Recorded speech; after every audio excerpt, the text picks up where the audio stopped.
Good evening बेटा। बेटा यहाँ पे एक क्वेश्चन दिया हुआ है, उसमें ये रिलेशन गिवन है फंक्शनल इक्वेशन का, F of 10 minus x F x के इक्वल है।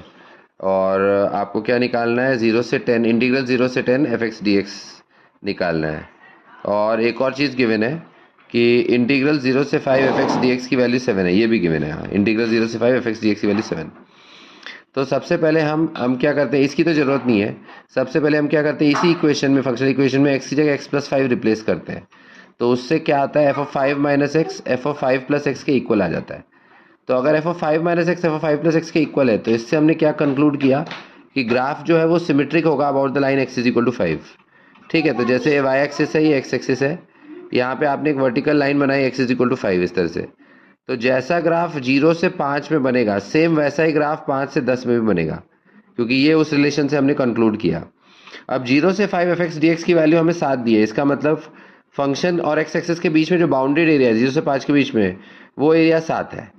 अब क्योंकि सिमेट्रिक है, तो इसलिए जितना पार्ट लेफ्ट में होता है पार्ट राइट में, तो इसलिए ये वाला एरिया भी 7 बनेगा, क्योंकि सिमेट्रिक पोर्शन आ रहा है ना, तो ये वाला एरिया भी बेटा 7 बनेगा।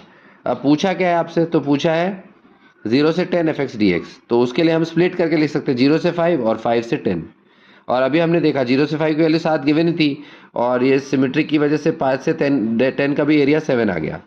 तो ये भी 7 हुआ, ये भी 7, मतलब बेटा फाइनल आंसर 14 आ जाता है। Okay, thank you.